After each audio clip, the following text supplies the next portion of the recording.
বিসমিল্লাহির রহমানির রহিম।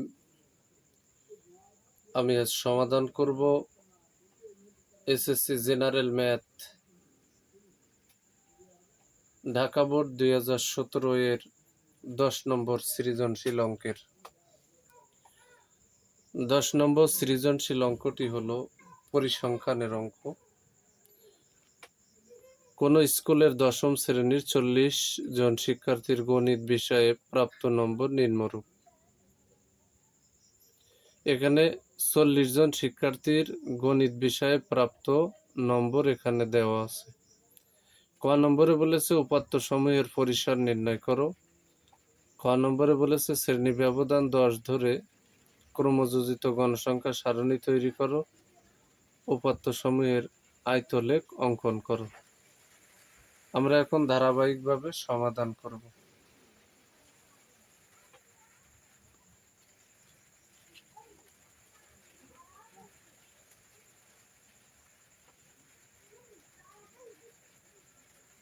এই যে এখানে ঢাকা বোর্ড 2017 10-এর ক নম্বর অঙ্কের সমাধান। এখানে বলেছে পরিসর নির্ণয় করো। তাহলে সর্বপ্রথম লিখতে হবে এখানে সর্বোচ্চ নম্বর 90 ও সর্বনিম্ন নম্বর 35। এখন পরিসরের সূত্র হলো পরিসর সমান সর্বোচ্চ সংখ্যা বিয়োগ সর্বনিম্ন সংখ্যা যোগ 1। তাহলে পরিসর সমান এই যে সর্বোচ্চ নম্বর সংখ্যা হলে সংখ্যা, নম্বরের অঙ্ক হলে নম্বর, ওজন হলে ওজন, যেটা হবে তাই দিতে হবে। তাহলে পরিসর সমান এই যে এখানে সর্বোচ্চ নম্বর বিয়োগ সর্বনিম্ন নম্বর ফার্স্ট ব্র্যাকেট দিয়ে যোগ 1। 90 থেকে 35 যদি আমরা মাইনাস করে দিই তাহলে থাকবে হচ্ছে 55, আর 55-র সাথে ওই যোগ 1 যোগ করে দিলে হবে 56। তাহলে এটাই হচ্ছে উপাত্ত সমূহের পরিসর। ক নম্বর অঙ্কের সমাধান শেষ। এখন আমরা খ নম্বর অঙ্কের সমাধান করব। খ নম্বর অঙ্কটার সমাধান করতে হলে সর্বপ্রথম লিখতে হবে ক হতে পাই পরিসর সমান 56, শ্রেণী ব্যবধান খ নম্বরে দেওয়া আছে 10। তাহলে শ্রেণী সংখ্যা ইকুয়াল টু পরিসর ভাগ শ্রেণী ব্যবধান বা শ্রেণী ব্যাপ্তি। এখানে 56কে যদি ক্যালকুলেটরের মাধ্যমে ভাগ করি তাহলে ভাগফল আসতেছে 5.6। 5.6 যদি আমরা পূর্ণ করে দিই তাহলে হবে 6। তার মানে এখানে শ্রেণী ব্যাপ্তি, এক কথায় শ্রেণী সংখ্যা হবে হচ্ছে 6টা, আর লেখার জন্য লাগবে 1টা।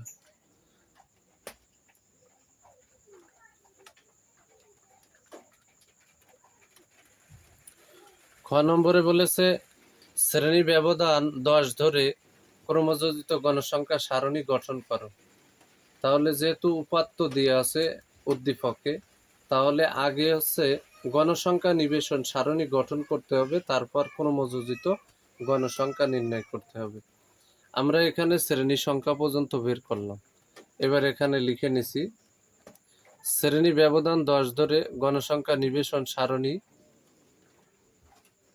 এই যে গণসংখ্যা নিবেশন সারণী গঠন করে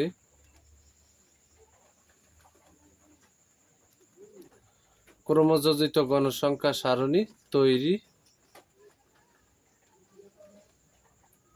তৈরি করা হলো। এবার আমরা এখানে কিন্তু সারণী তৈরি করব। সারণী যদি তৈরি করি আমরা এখানে একটু টাইনে নিই সারণী। এখানে সারণী তৈরি করতে হলে সর্বপ্রথম লিখতে হবে, যেহেতু এখানে আমরা শ্রেণীর সংখ্যা পাইছি 6টা, এই সেই 6টা শ্রেণীর সংখ্যা হচ্ছে এই 1 2 3 4 5 6, এই 6টা শ্রেণী পাইছি আমরা। আর লেখার জন্য একটা টোটাল ঘর কাটলাম আমরা 7টা। তাহলে এখানে গণসংখ্যা নিবেশন সারণী তৈরি করতে হলে সর্বপ্রথম শ্রেণী ব্যাপ্তি, তারপরে ট্যালি, তারপরে গণসংখ্যা। আর এখানে যেহেতু ক্রমযোজিত গণসংখ্যা বলেছে তাই সব শেষের ঘর হবে ক্রমযোজিত গণসংখ্যা। আমরা আগে এই পাশটা ক্লিয়ার করে নিই। ক্লিয়ার যদি করি তাহলে আমরা এখানে পাবো শ্রেণী ব্যাপ্তির ঘরটা আমরা ক্লিয়ার করি। 35 থেকে, যেহেতু সর্বনিম্ন নম্বর হচ্ছে 35, তাহলে আমরা সর্বনিম্ন থেকে শুরু করব। তাহলে শ্রেণী ব্যবধান যেহেতু 10, তাহলে 35 সহ 10 পর্যন্ত যদি আমরা গণনা করে যাই, 35, 36, 37, 38, 39, 40, 41, 42, 43, 44, তাহলে 10 পর্যন্ত আছে 44। তাহলে 35 থেকে 44 আমরা এখানে বসাই দিলাম। তারপরে 45 থেকে 54, 55 থেকে 64, 65 থেকে 74, 75 থেকে 84, 85 থেকে 94। এই যে এখানে আছে 85 থেকে 94। এবার এখানে বিষয়টা হলো ট্যালি চিহ্ন দিছি, আমরা এখানে ট্যালি চিহ্ন দিছি। তাহলে 35 থেকে 44 পর্যন্ত 10টা সংখ্যা আছে। এই উপাত্তগুলো যে উদ্দীপকে যে উপাত্ত বা নম্বর দিয়ে আছে, 40 জন শিক্ষার্থীর যে গণিতে প্রাপ্ত নম্বর দিয়ে আছে, তাহলে 35 থেকে 44 পর্যন্ত নম্বর আছে 4টা। তাহলে ট্যালি চিহ্ন হবে 4টা। আর 45 থেকে 54 পর্যন্ত সংখ্যা আছে 8টা। তাহলে এখানে 8টা আমি বসাই দিলাম ট্যালি চিহ্ন। প্রতি 4টের মাথায় একটা করে আড়ে দিতে হবে, আর পরে আবার শুরুতে 1, 2, 3 এভাবে দিতে হবে। এবার 55 থেকে 64 পর্যন্ত নম্বর আছে আমার এখানে 13টা।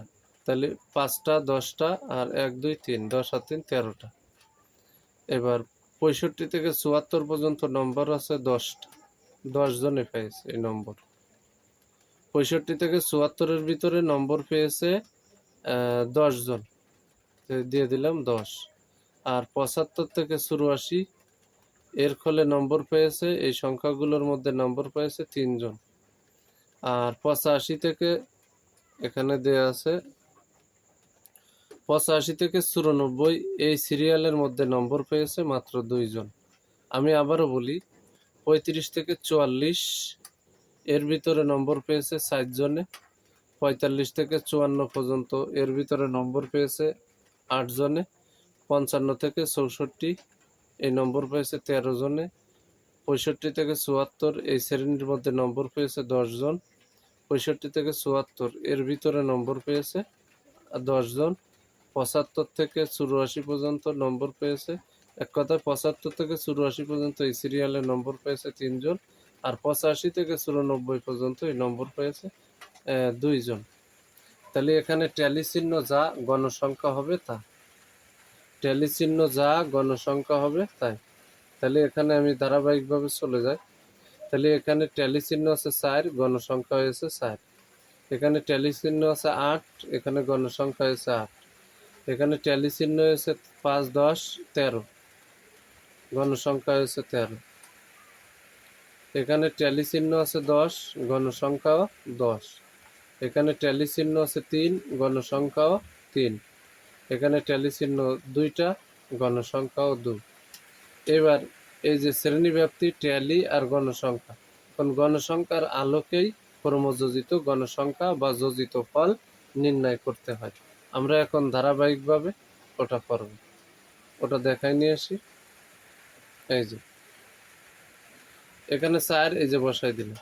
তাহলে 4 আর 8 এই যে 12, 13 আর 12 25, 10 আর 25 35, 35 আর 3 38, 38 আর 2 40। টোটাল গণসংখ্যা হচ্ছে 40। আমার উপরে উদ্দীপকে উপাত্ত ছিল 40, ট্যালি চিহ্ন 40, গণসংখ্যার সমষ্টিও 40।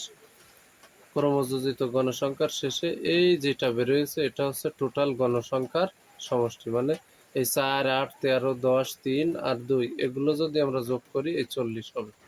তাহলে আমরা আবারও বলি, 4 এই যে বসাই দিলাম, 8 আর 4 12, 13 আর 12 25, 10 আর 25 35, 3 আর 35 38, 2 আর 38 40। আমরা এখানে খ নম্বর অঙ্কের সমাধান করে ফেললাম। এবার আমরা গ নম্বর অঙ্কের সমাধান করব। গ নম্বরে বলেছে উপাত্ত সমূহের আয়তলেখ অঙ্কন করো।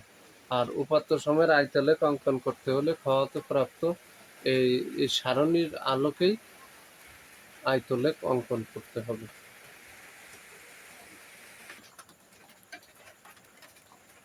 খ হতে প্রাপ্ত আয়তলেখ অঙ্কনের সারণী নিম্নরূপ। তাহলে খ হতে প্রাপ্ত এই যে শ্রেণীব্যাপ্তি গণসংখ্যা, এই সারণীটা আমরা খ হতে পেয়েছি। তাহলে খ হতে প্রাপ্ত সারণীটা আমরা একটু দেখাই নিয়ে আসি। এই যে খ হতে প্রাপ্ত সারণীটা আমরা খ নম্বর থেকে পেয়েছি। এই যে খ নম্বর থেকে আমরা এই সারণীটা পেয়েছি, এই সারণীটা। এখন এই আয়তলেখ অঙ্কন করতে হলে নিচেই কিছু অংশ লিখতে হয়। সেটা হচ্ছে এই যে ছক কাগজে এক অক্ষ বরাবর শ্রেণীব্যাপ্তি। এই যে ছক কাগজে এক অক্ষ বরাবর শ্রেণীব্যাপ্তি ও ওয়াই অক্ষ বরাবর এই যে এখানে দেওয়া হয়েছে ওয়াই অক্ষ বরাবর গণসংখ্যা ধরা হয়েছে। এই যে গণসংখ্যা ধরা হয়েছে। এবার পরবর্তী লাইনে লেখা হয়েছে ছক কাগজে ক্ষুদ্রতম বর্গের এক ঘর সমান এক একক ধরে, এই যে এখানে লিখে দিছি, এই যে এক ঘর সমান এক একক ধরে আয়তলেখ এই যে অঙ্কন করা হলো, আয়তলেখ অঙ্কন করা হলো। এবার পরিশেষে আরেকটা লাইন লেখা লেগেছে, সেটা হচ্ছে লিখতে হবে এক্স অক্ষ শূন্য থেকে, এক্স অক্ষ শূন্য থেকে 35 পর্যন্ত, যেহেতু এখানে এই অঙ্কে 35 আছে, এই যে 35, তাহলে এক্স অক্ষ শূন্য থেকে 35 পর্যন্ত আছে বোঝাতে, এই যে আছে বোঝাতে ভাঙ্গা চিহ্ন ব্যবহার করা হলো। এই যে এখানে লিখে দিছি ব্যবহার করা হলো। তাহলে এক্স অক্ষ শূন্য থেকে 35 পর্যন্ত আছে বোঝাতে ভাঙ্গা চিহ্ন ব্যবহার করা হলো, এটা লিখে দিছি।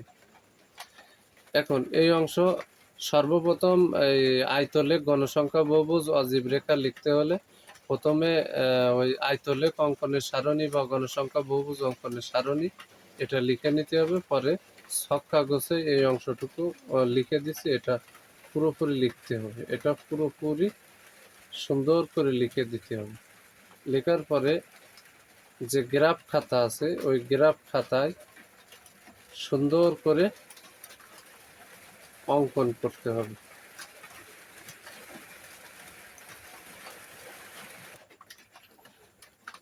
এখন আমি আয়তলেখ অঙ্কনের কাজটি সমাধান করব। আয়তলেখ অঙ্কনের ক্ষেত্রে এখানে লক্ষ্য করতে হবে এই যে এক ঘর করে বাদ দেব আমরা, এইদিকে এক ঘর বাদ দিয়ে দেব, এখানে শ্রেণী ব্যাপ্তি আরো এখানে শ্রেণী ব্যাপ্তি এই বাংলা কথাটা লেখার জন্য, শ্রেণী ব্যক্তির এই সংখ্যা লেখার জন্য, আর এ পাশে একটা ঘর বাদ দেব গণসংখ্যা এবং গণসংখ্যা 5, 10, 15, 20 এভাবে গণসংখ্যা এবং গণসংখ্যা বাংলা লেখাটা লেখার জন্য। এবার এইবার আবার যেটা দেব সেটা হচ্ছে এক্স অক্ষ, এইবার আবার যেটা দেব সেটা হচ্ছে ওয়াই অক্ষ। এই যে ওয়াই অক্ষ দিছি, ওয়াই অক্ষ। তাহলে এক্স অক্ষ বরাবর শ্রেণী ব্যক্তি ধরবো এবং ওয়াই অক্ষ বরাবর গণসংখ্যা ধরবো, আমরা সেটা লিখে উল্লেখ করে দেব। আর এখানে এই যে শূন্য থেকে এই যে 35, তার মানে আমরা এখানে যেহেতু আয়তলেখ অঙ্কন করছি এই যে এগুলো আমরা বসাই দেব। এই যে এখানে বসাচ্ছি, এই যে শূন্য প্রথমে লিখতে হবে শূন্য, তারপরে এই যে 35 আমরা বসাই দিলাম, 45, 55, 65, 75 এবং সর্বশেষের ঘরে আছে 85, এই যে 85 বসাই দিলাম। এখন গণসংখ্যার ঘর ধরে আমরা উপরে উঠব, আর যেহেতু এখানে উপরে লিখছি আমরা ছক কাগজের ক্ষুদ্রতম বর্গের এক ঘর সমান এক একক, তাহলে এখানে 5, এখানে কিন্তু এটা একটা খোপে বর্গাকার, এই খোপে বড় যে বর্গাকার খোপ আছে, এটা একটা বর্গাকার খোপের ভিতরে 1, 2, 3, 4, 5টা করে খোপ আছে। তাহলে এখানে 5, 10, 15, 20, যেহেতু আমার সর্বোচ্চ সংখ্যা আছে এখানে গণসংখ্যা আছে 13, তা আমরা 20 পর্যন্ত গেছি, 15 পর্যন্ত গেলেও হবে, আরো বেশি গেলেও সমস্যা নেই, বা জাস্ট 15 পর্যন্ত দিলেও কোনো সমস্যা নেই। এখন আমরা লক্ষ্য করি এই শূন্য থেকে 35 পর্যন্ত এই যে অংশটুকু ফাঁকা রয়েছে, ফাঁকা অংশটুকু এর সাথে বোঝানোর জন্য আমরা ভাঙ্গা চিহ্ন ব্যবহার করছি, সেটা কিন্তু আমরা উপরে ওই গ নম্বরে লিখে দিছি। অঙ্কনের পূর্বে যে অংশটুক লিখতে হয় সেই লেখার ভিতরে আমরা উল্লেখ করে দিছি। এখন 35 বরাবর, এই যে 35 বরাবর আমার গণসংখ্যা আছে 4, তাহলে এখানে কিন্তু আমরা 4 পর্যন্ত গেছি, 1 2 3 4, এই যে 4 পর্যন্ত গেছি, এটা গেলে 5, তাহলে এখানে 4 পর্যন্ত যে কালার করে দিছি। এখানে আমরা 35 বরাবর 4 খোপ উঠেছি, এই যে 4 দিয়ে এই বাউন্ডারি করে দিলাম, দিয়ে কালার করে দিছি। এবার 45 বরাবর 8, 45 বরাবর 8, এই যে এখানে আছে 10, তাহলে 10-এর থেকে 2, এখানে এই যে 8 9 10, তাহলে এখানে 8 পর্যন্ত এই বাউন্ডারি করে কালার করে দিচ্ছি। এবার 55 বরাবর আছে 13, এই যে এখানে 55 বরাবর আছে 13, তাহলে এখানে 10 11 12 13, এই যে 13 বাউন্ডারি করে কালার করে দিচ্ছি। 65 বরাবর এখানে আছে 10, 65 বরাবর 10, এই যে আমরা এখানে ডাইরেক্ট এই যে 10 বরাবর এই যে কালার করে দিছি, বাউন্ডারি করে নিয়ে এই যে কালার করে দিছি। আয়তলেখ অত্যন্ত সহজ। এবার এখানে 75 বরাবর, 75 বরাবর আছে 3, এই যে 75 বরাবর 3 খোপ দিছি আমি, 1 2 3, এই যে 3 দিয়ে এই বাউন্ডারি করে দিলাম। আর এখানে 85 বরাবর আছে 2, গণসংখ্যা 2, এই যে এখানে 1 2 2 খোপ দিয়ে দিলাম। এটাই হচ্ছে আয়তলেখ।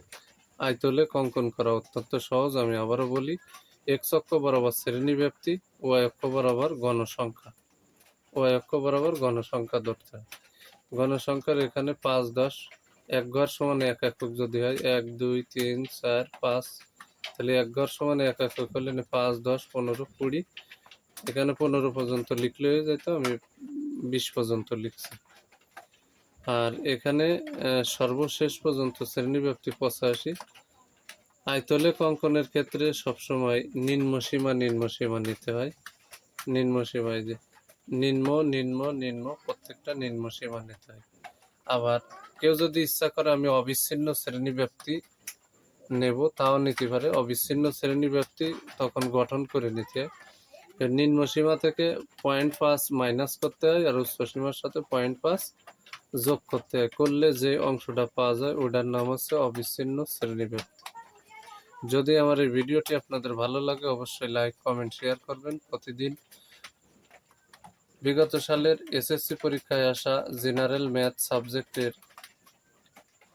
বোর্ড কোশ্চেনের ভিডিও পেতে আমার ইউটিউব চ্যানেল টিচিং অফ 90কে সাবস্ক্রাইব করে রাখবে।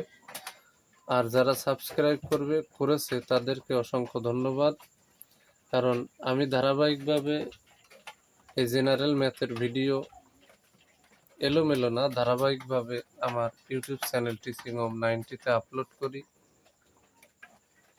যারা আমার ইউটিউব চ্যানেল টিচিং অফ 90কে সাবস্ক্রাইব করে রাখবে, আমি ভিডিও ছাড়ার সাথে সাথে ভিডিওর নোটিফিকেশনটি তাদের কাছে চলে যাবে।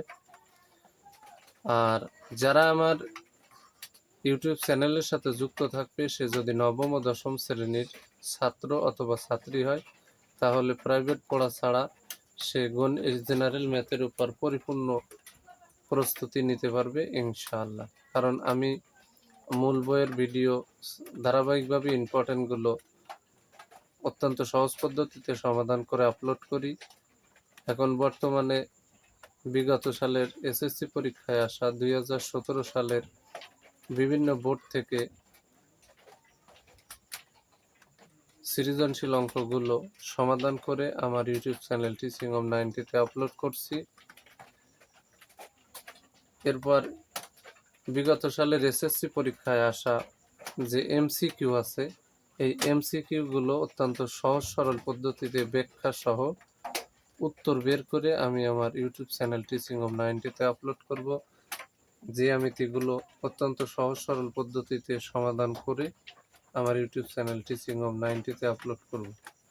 তাহলে আমার ইউটিউব চ্যানেলের সাথে যারা যুক্ত থাকবে তারা অবশ্যই প্রাইভেট পড়া ছাড়া, আমি আশা করি, জেনারেল ম্যাথের উপর এসএসসি পরীক্ষা সহ স্কুলের অন্যান্য পরীক্ষাগুলোতে পরিপূর্ণ প্রস্তুতি নিতে পারবে ইনশাল্লাহ। সবাইকে জানাই আমার অন্তরের অন্তরস্থল থেকে সালাম। আসসালামু আলাইকুম ওয়া রাহমাতুল্লাহি ওয়া বারাকাতুহু।